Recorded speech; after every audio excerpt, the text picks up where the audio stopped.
Have you ever felt just completely swamped by, well, everything out there, all the information? Or maybe you've come across a story, one that's just so packed with detail, maybe prophecy, deep ideas. Yeah. And you just wish someone could, unpack it for you. Break it down, yeah. Exactly. Well, you're in the right place. The deep dive is here to be that shortcut kind of, to help you get really well informed, cut through the noise, and get to what actually matters. And today we are diving deep into a really extraordinary ancient narrative. It's called The Advent of Lord Krishna.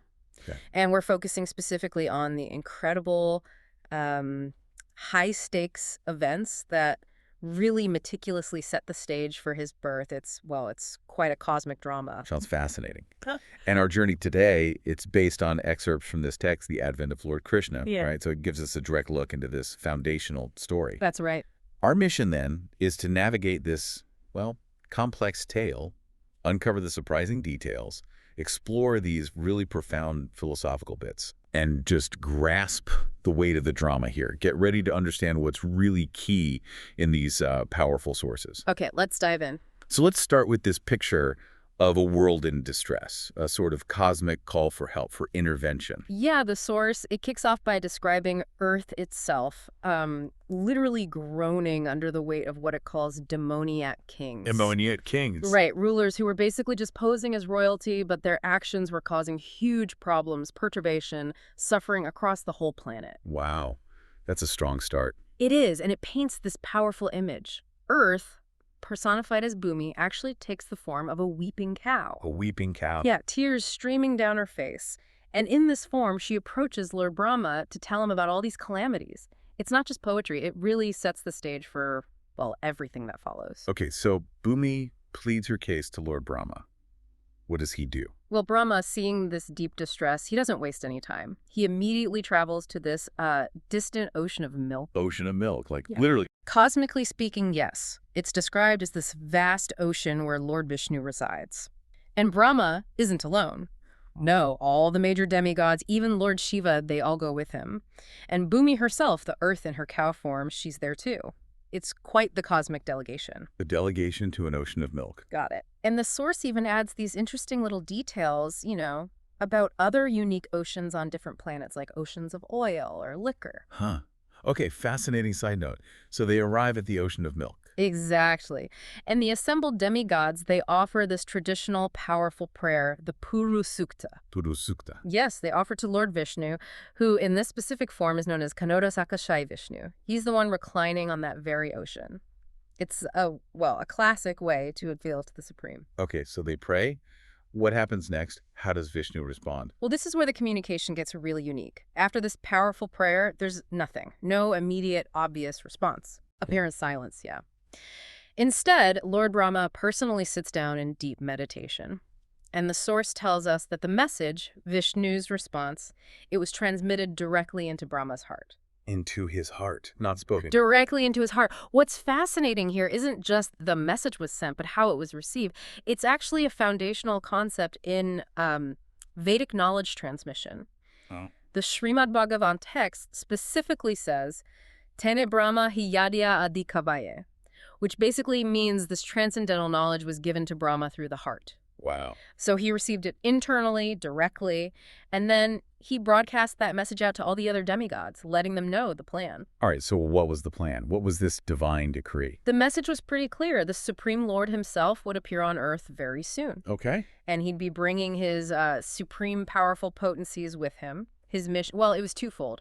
First, annihilate the demonic forces causing all the trouble. Right, the demoniac kings. Exactly.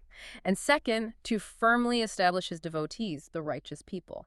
And were the demigods just meant to watch? Oh, no, not at all. They had a crucial role. They, along with their wives, were instructed to assist the Lord by taking birth themselves. Taking birth on Earth. Yes, in pious families. Specifically within the Yadu dynasty, which is where the Lord himself was planning to appear. The Yadu dynasty. Okay, Yeah. So everyone's involved. Pretty much. The source uses this term, tat prayartham. Tat prayartha. Yeah, it means to please the Lord. And it makes this point that any living being who lives to satisfy the Lord, they're considered a demigod. That's a powerful idea. It is. And to further set the scene, the text mentions that Ananta, that's a plenary part of Krishna, who holds up the planets with his millions of hoods. Yeah. He would appear before Krishna. And even Maya, the Lord's external energy, the one that, keeps this conditioned soul sort of enamored with the material world, she would also make an appearance following the Lord's order. So all the pieces are being moved into place on this cosmic chessboard. Precisely. And after delivering this vital news and, pacifying everyone, including Bhumi, with these assurances, Lord Brahma, described as the father of all progenitors, he heads back to his own place, Brahmaloka, the highest planet in the material universe. Okay, the cosmic stage is set. So let's shift focus now to, well, the immediate earthly drama. You mentioned a fateful marriage and a sky-shattering prophecy. Exactly. The story zooms into Mathura, the capital city of that Yadu dynasty we just mentioned. King Shirasena is the leader there. Mathura. Isn't that place considered eternally significant? Very much so. The source emphasizes it's a place where Lord Krishna lives eternally. So it's in this potent setting that Vasudeva, who is King Shirasena's son, gets married to a woman named Devagisi. Vasudeva and Devaki. Okay. And the wedding, while it's described as incredibly opulent, Devaki's father, Devaka, was clearly very fond of his daughter. He provides this lavish dowry. How lavish. We're talking hundreds of chariots decorated with gold, 400 elephants also decked out in gold garlands, 15,000 decorated horses, another 1,800 chariots. Wow, that's a lot. It is. And on top of that, 200 beautiful young women given as dowry. Wait, women as dowry. Well, the text explains they were maidservants who also acted as friends. It was apparently a kantriya, a warrior class, marriage custom prevalent for, well, at least 5,000 years according to the source. Okay, so it was a cultural thing back then. Still sounds quite grand. Imagine the procession. Exactly. Conch shells, bugles, drums. A really auspicious, joyous celebration. So far, so good. But then Kamsa enters the picture. Right, Kamsa. He's Devaki's brother, the son of a king named Ugrasena, and he actually volunteers to drive the chariot carrying Vasudeva and Devaki home. Oh, that sounds nice of him. It seems so. It was apparently a Vedic custom, the brother accompanying the new couple, helping the bride maybe feel more comfortable transitioning. Okay, just a happy family moment then. Well, not for long. Right in the middle of this joyful procession, suddenly this miraculous sound, a voice, booms from the sky. Out of nowhere. Out of nowhere. And it's not just some random noise. It specifically addresses Kamsa. What did it say? It said chillingly, "Kamsa, you are such a fool. You are driving the chariot of your sister and your brother-in-law, but you do not know that the 8th child of this sister will kill you." Whoa. Talk about a wedding crasher. The 8th child will kill him. Precisely. And Kamsa, who the source describes as the most demoniac king in his whole dynasty, his reaction is immediate and violent. Oh, no. He instantly grabs his sister Devaki's hair, pulls out his sword, and he's fully prepared to kill her right then and there. Just like that. Over a prophecy about a child not even conceived yet? Just like that. This isn't just some family spat anymore, This is a cosmic prophecy landing like a bomb on a wedding day. The drama just skyrocketed. Kamsa was ready to commit this awful act without a second thought. Unbelievable. What does Vasudeva do? He must have been stunned. Absolutely astonished, the text says. But instead of, say, reacting with anger himself, he immediately tries a different tactic. He shifts into trying to pacify Kamsa, this cruel, shameless brother-in-law. How? What can you even say in that situation? He starts appealing to reason, to evidence. He reminds Kamsa of his reputation, as a famous king, a great warrior. Trying to appeal to his ego, maybe? Perhaps partly, yeah. He says something like, "My dear brother-in-law, Kamsa, you're the most famous king. How can you be so enraged that you're ready to kill a woman, your own sister, especially now, at this auspicious moment of her marriage?" Okay, trying to shame him a little. And then the conversation takes this really profound philosophical turn. Vasudeva starts talking about the nature of death itself. Philosophy. While Kamsa's holding a sword to his sister's hair. Seems like an odd time, right? But Vasudeva dives deep. He puts forward this core argument. Death, he says, is already born along with your birth. What does that mean? He explains that from the very moment you're born, you start dying. Every second that passes is a step towards that final death, which is inevitable for the body. Okay. Deep thoughts for a tense moment. Very. And he clarifies that death is just the end of the current body. It's not the end of the living entity, the soul. The soul simply accepts another body based on its past actions, its karma. Ah, the concept of transmigration, reincarnation. Exactly. And he uses these really vivid analogies to explain it. Like what? He says it's like a man walking, he puts one foot down firmly, then he lifts the other. Or like a caterpillar moving from one leaf or twig to another. It secures its position on the new one before letting go of the old. Okay, those are clear images. They really are, aren't they? They paint this picture of the soul, the real you, being separate from the temporary body. It makes you think, doesn't it? If this attachment, this identification with the body is, well, illusory, how much of our day-to-day stress is tied to something just as fleeting? Good point. And Vasudeva is using this deep truth to try and show Kamsa that his fear, his rage, it's all rooted in this illusion, this mistaken identity. He then expands on it, calling the physical body a kind of dream body, something created by our own mental activities. You know how we forget past dreams or even past bodies from previous lives if you accept that framework? Right. These material bodies, he argues, are ultimately products of our mind, and the specific body we get is determined by our mental state at the moment of death. It's an offering from the laws of nature. Determined by your thoughts at death. Yeah, That's intense. it is. And he uses another striking analogy. Think of the sun or moon reflecting in water or maybe oil. The reflection moves, the liquid moves, right? Yeah. But the actual sun or moon hasn't moved. He says, similarly, the living entity isn't really the body, but under the influence of Maya, this divine energy that keeps us caught up in the material world, we identify with it. We think, I am this body, I am human, I am from this place. And that's the illusion. That's the illusion he's pointing to. And this mistaken identity, he argues, leads us to constantly prepare for future bodies, future lives based on that illusion, things we don't even really need. Material nature's influence is so strong, he says, that we actually become satisfied with whatever body we happen to have and identify completely with it. So Vasudeva is urging Kamsa not to be controlled by the dictates of his mind and body, by this fear. So first philosophy, then what? Does he switch tactics again? Yeah, after laying out this deep philosophy, he moves to a more direct ethical appeal. He tells Kamsa that being envious like this only leads to fear in this life, and fear when facing judgment, facing Yamaraja, the Lord of Punishment, after death. Bringing in the consequences. Right, and he appeals directly for Devadeki. She's your younger sister, he pleads. She should be protected like a daughter, like your own child. And killing her now, at this happy, auspicious time, it would absolutely ruin Kamsa's reputation, his fame. Okay, so let's pause there. This whole section from Vasudeva, the key takeaway seems to be that our physical body is just temporary, right? A vessel, a dream body, not our true self. And that's not just some abstract ancient idea.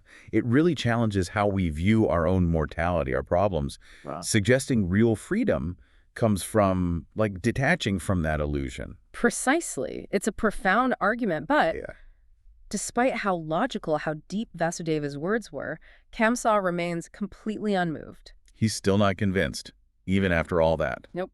Which raises that question, doesn't it? If such universal spiritual truth is laid out so clearly, why do some people, like Kamsa here, seem totally resistant to it? Yeah, why? What does the source say? Well, the text is pretty direct about it. It says Kamsa remained unpacified because of his demoniac association. Demoniac association. Yeah. It emphasizes that demons, unlike demigods or saintly people, they really care for good instruction. They just don't assimilate it. The analogy used is like trying to give moral lessons to a determined thief. It just doesn't stick. So his nature, his connections, they just wouldn't let him hear it. That's the implication. So Vasudeva realizes, okay, direct persuasion, philosophy, ethical appeals, none of it worked. So he has to shift his thinking again, strategically. He knows an intelligent person tries to avoid immediate danger. And if you try your best and still fail, well, you're not at fault. His main concern now is just saving Devaki's life. Protect his wife, whatever it takes. Exactly. And he has this internal thought process, mulling over what the source calls the inconceivable providence. Inconceivable providence. Like the unpredictable nature of destiny, maybe. He thinks, okay, let me save Devaki now. Later on, if she has children, I'll figure out how to save them then. A desperate calculation. A very desperate one. He even thinks, what if, in the future, she does have a child who can kill Kamsa? Then both Devaki and that child would be saved because, he reasons, the law of providence is inconceivable. He's clinging to this sliver of hope in the face of sheer tyranny. Holding on to hope in the unknown future. Right, and this connects back to that uncertainty about future bodies, future lives. It's hard to know what's coming. The text even brings up this example of a king, Maharaja Bharata. He was apparently advanced in self-realization, but because of a temporary affection he developed for a deer, His next birth was actually as a deer. Wow. So even small attachments can change things. It highlights the complexity, how subtle desires can shape our future, making Vasudeva's hope seem even more like a gamble against unknown forces. Okay, so direct reason failed. What's the new strategy? Diplomacy. Or maybe, strategic appeasement. He starts speaking to Kamsa, this sinful, atrocious man with great respect, outwardly smiling even though inside he's grieving. Putting on a brave face. Completely. He even flatters him. It's described as a masterclass in diplomacy, really, born out of pure desperation to save his wife. So what does he offer Kamsa? What's the deal? It's a clever, albeit painful, pledge. He points out that the prophecy, the danger Kamsa fears, isn't from Devaki herself, but from her sons, who aren't even born yet. Right, the eighth son. So Vasudeva promises, he gives his word, that he will present all sons born to Devaki to Kamsa for Kamsa to take what he calls necessary action. He promises to hand over his own children? He does. He's essentially saying, look, the threat isn't your sister. It's a potential future child. Spare her, and I promise I'll give you any son that is born. He's playing directly on Kamsa's fear, offering the future children as collateral, basically. That's incredibly difficult, but clever in a terrible way. It is. And Kamsa, well, the text says he knew Vasudeva was famous for his integrity, for always keeping his word. So he believed him. He was convinced, at least for the time being. He lowers his sword. He desists from killing his sister. Wow, okay, so a temporary reprieve. A temporary reprieve, yes. Vasudeva, hugely relieved, takes Devaki and returns home. For the moment, she's safe. But that promise hangs heavy in the air, doesn't it? Absolutely. And as the years go by, Devaki does give birth. The source says she had 8 male children in total and also 1 daughter. 8 sons. Just as the prophecy foretold, in a way. Exactly. And Vasudeva, true to his word, as painful as it must have been, he dutifully presents each newborn son to Kamsa. Each one. Oh, that's heartbreaking. It really is. The source highlights this.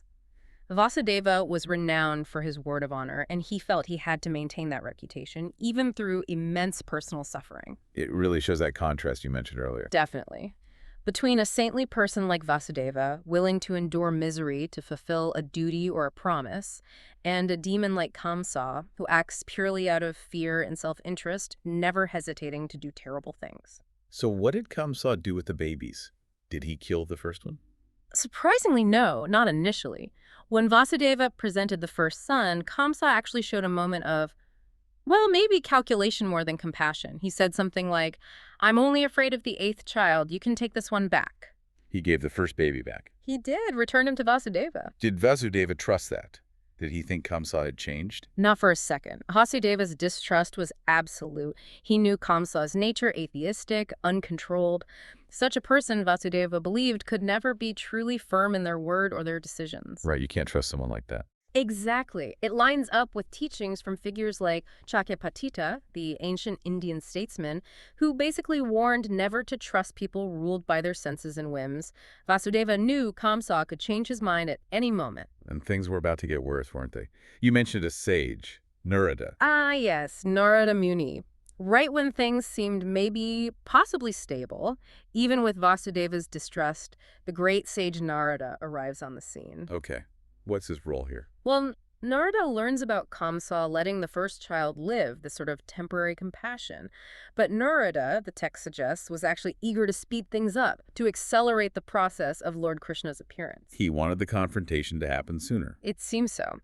So he goes to Kamsa and reveals a crucial piece of intelligence, something Kamsa didn't know. What did he tell him? Narada informed Kamsa that many of the prominent people around, people Kamsa might have thought were just ordinary, were actually demigods in disguise. Demigods. Like who? Like figures in the nearby pastoral community of Vrindavana Nanda Maharaja, the cowherd men, their wives, and also people within Kamsa's own extended family, the Yadu dynasty, Vasudeva himself, his father Shirasena, all their relatives, friends, well-wishers. They were all demigods who had taken birth as instructed. That's what Narada revealed. And then he dropped the other shoe. He explicitly told Kamsa that Kamsa himself and his associates, his allies, they were demons. Wow. He just laid it all out. Demigods versus demons. Pretty much. It was a direct warning. Because, as the text notes, demons are always inherently afraid of demigods. They represent the divine order they oppose. How did Kamsa react to that news? Predictably, he was instantly alarmed. If the demigods were already here, taking birth all around him, then their leader, Lord Vishnu, must be coming very soon. Right. The plan was unfolding. Exactly. And Kamsa's reaction was swift, decisive, and brutal. He immediately had both Vasudeva and Devaki arrested and thrown into prison. Imprisoned them, after Vasudeva kept his word. Yes. Shackled them in iron chains. No more trusting Vasudeva's promises. And the children. Within that prison, year after year, Devaki continued to give birth to sons. And Kamsa, now utterly paranoid and convinced that any one of them might be Vishnu, might be the 8th child destined to kill him. He killed them.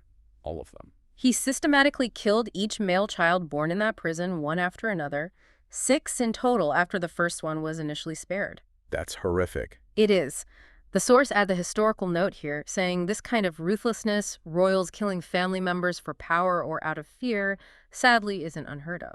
And did Narada add anything else to fuel Kamsa's fear? Yes, one more crucial detail. Narada also told Kamsa about Kamsa's own previous life. Kamsa's past life. Apparently, in a previous existence, Kamsa had been a powerful demon named Kalanemi who had been killed by Lord Vishnu. So he already had a history with Vishnu, an antagonistic one. Exactly. This revelation just poured fuel on the fire of his fear and hatred, solidifying his deadly enmity towards the Yadu dynasty, whom he now saw as Vishnu's incoming agents. It sealed their fate in his eyes. Completely. And then Kamsa made his final power grabs. First, he imprisoned his own father, Ugrasena, who was technically the chief king of the area. Imprisoned his old father. Yes, and then he also took over the kingdom belonging to Shurasena, Vasudeva's father. He basically usurped all authority, declared himself the supreme king, and ruled Mathura and the surrounding region with an iron fist. So he's isolated Vasudeva and Devaki, killing their children, and seized total power, all driven by this prophecy and Narada's revelations. That's the grim picture, a reign of terror setting the darkest possible stage. Wow. Okay. So that brings us, I guess, to the end of this part of the story, this deep dive into the events before Krishna's actual birth. Yes, quite a journey we've taken. We really have, from that cosmic plea by the earth herself Bhumi as the cow. to that incredibly dramatic wedding prophecy crashing down. Then Vasudeva's really deep philosophical arguments about life and death and illusion. Trying to reason with the unreasonable. Right. And finally, this chilling spiral into betrayal, imprisonment, and brutality. It's all meticulously setting the stage for this promised divine advent. It really lays out the stakes, doesn't it? We've seen that stark contrast between the demoniac nature Kamsa ignoring reason, ruled by fear, and the demigod or saintly nature Vasudeva enduring agony to keep his word. Yeah, that was powerful. And those philosophical points about transmigration, illusion. Deep insights there, yeah. And also, just starkly, how fear combined with power can lead to such immense cruelty. So, thinking about all this, what does it mean for you listening right now? This ancient story, it really offers some potent reflections, doesn't it? On human nature, for one. Definitely. The drive for power, how people react under pressure. And that whole interplay of destiny versus free will. The prophecy is there, but everyone's making choices that lead towards it. Yeah. And the very nature of reality itself. What's real, what's illusion, what Vasudeva was trying to explain. It challenges us to maybe look beyond the surface of our own lives. Okay, so here's a final thought to maybe leave you with, something to chew on. Despite all this darkness, a prison cell, the despair of losing child after child, this whole narrative is building towards something truly monumental, right? The birth of Krishna. The turning point. Exactly. So it makes you wonder, what does it really take for huge changes, positive ones, hopefully, to happen in the world? And what role do individuals play, even when they're in the absolute worst circumstances, like Vasudeva and Devaki? What part do they play in that bigger story? That's a great question. How much agency do we have in the grand narrative? Right. And maybe more personally. How do you, listening now, how do you distinguish between the illusions that maybe bind us day to day and the deeper realities, the deeper truths that shape our lives? Something to think about.